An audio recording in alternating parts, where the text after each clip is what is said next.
दुपार. मेहंदीनंतर टेरेसवर हलका वारा. सूर्य मावळतीकडे झुकलेला. सिया टेरेसवर एकटीच उभी. हातावरची मेहंदी वाळलेली. ती काळजीपूर्वक हात हवेत धरून उभी. खाली अंगणात मुलं खेळत असतात. पकडापकडी पकडापकडी. थोड्याच वेळात 2-3 मुलं वर टेरेसवर येतात. सिया हलकं हसत त्यांना बघत असते. एक मुलगा धावताना चुकून सियाच्या जवळून जातो.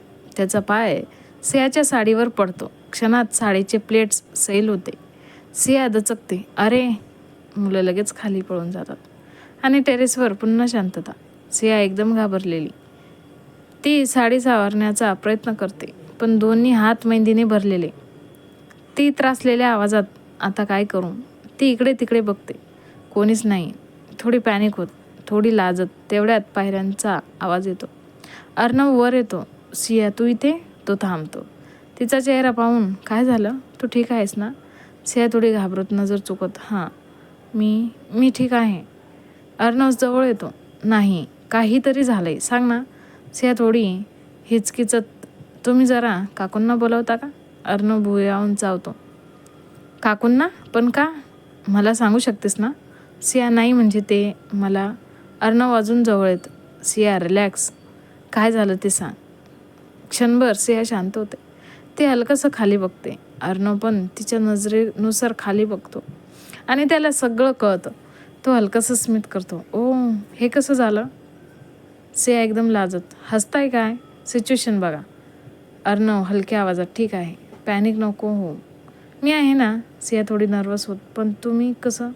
अर्णव थोडा टीजिंग टोनमध्ये. इतकं येत नाही असं वाटतं का तुला? सिया. अर्णव प्लीज मजाक नको. अर्णव थोडा सिरियस होतो.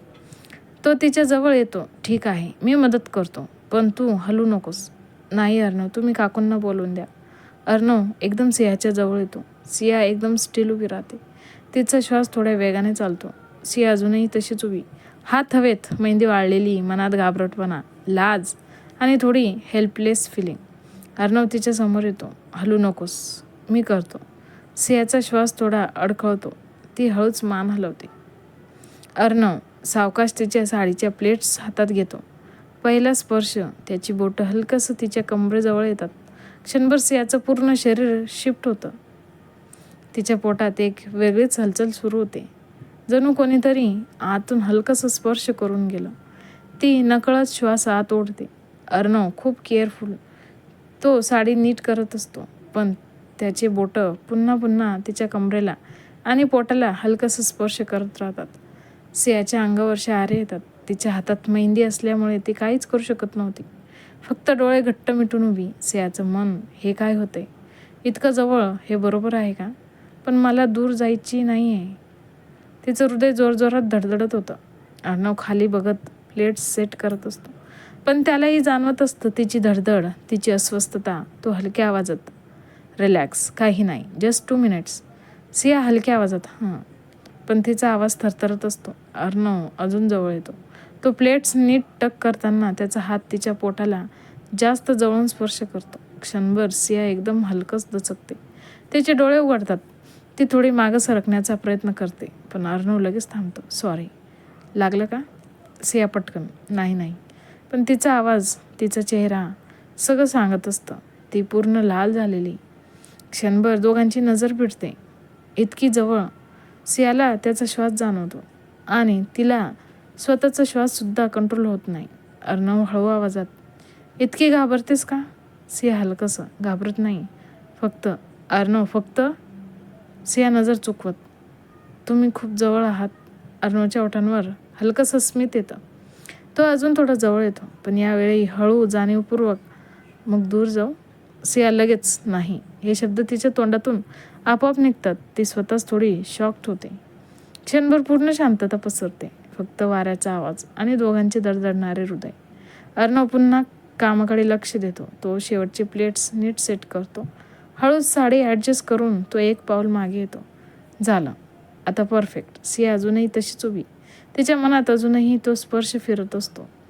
ती हळूच खाली बघते. सगळं नीट झालेलं, पण तिच्या चेहऱ्यावर हलकंसं स्मित. ती हळू आवाजात. थँक्यू. अर्णव सियाकडे बघत. वेलकम. पण सिया. काय? अर्णव, ही सिच्युएशन पुन्हा आली तर? मला हरकत नाही. सिया एकदम लाजते. अर्णव, ती हलकंसं असते. त्या छोट्याशा स्पर्शात फक्त साडी नीट झाली नाही, तर दोघांच्या मनात काहीतरी हलकंसं बदललेलं. तो मागे सरकतो. तेवढ्यात वारा जोरात वाहतो. सियाचे केस पुन्हा उडतात. यावेळी अर्णव हळूच तिचे केस कानामागे सारतो. दोघांची नजर भिडते. त्या शांत टेरेसवर फक्त दोघं आणि त्यांच्यामध्ये वाढत जाणारी फिलिंग्स. अर्णव हळू आवाजात, मेहंदीपेक्षा तू जास्त सुंदर दिसतेस. सिया पूर्ण लाजते. ती नजर खाली करते. तेवढ्यात खालून आवाज येतो, सिया कुठे आहेस? दोघं दचकतात. क्षण तुटतो. सिया हलकंसं असते, चला नाहीतर पुन्हा काहीतरी होईल. अर्णव, पण हा मुमेंट लक्षात राहणार. दोघं एकत्र खाली जातात. संध्याकाळ, देवीची पूजा.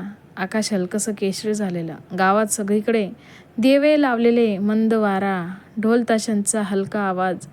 अंगणात सिया उभी, हातावरची मेहंदी आता गडद रंगात उमटलेली. ती हलकंसं हसत स्वतःच्या हाताकडे बघत असते.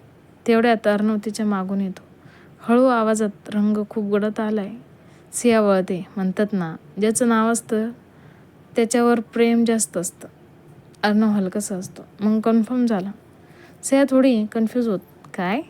अर्णव तिच्या हातात बघत, माझं नाव आहे ना म्हणून रंग इतका गडद. सिया लाजत, तुम्ही ना काहीही बोलता. क्षणभर दोघं एकमेकांकडे बघत राहतात. तेवढ्यात बाहेरून आवाज येतो, सगळीकडे मंदिराकडे या, पूजा सुरू होते. गावाचं मंदिर समोर मोठी सजावट, फुलं, दिवे, लोकांची गर्दी. वातावरण खूप पवित्र. सिया आणि अर्णव एकत्र चालत मंदिरात जातात. सिया थोडी गर्दीत हरवते. अचानक कोणीतरी तिचा हात धरतो. ती दचकते, पण लगेच शांत होते. अर्णव तिचा हात घट्ट पकडलेला. हळू आवाजात, हरवशील म्हणून. कसं वाटलं आजचा भाग? कमेंट करून नक्की सांगा. आणि तुम्हाला थोडी जरी माझी स्टोरी आवडत असेल तर प्लीज सबस्क्राईब करायला विसरू नका. धन्यवाद.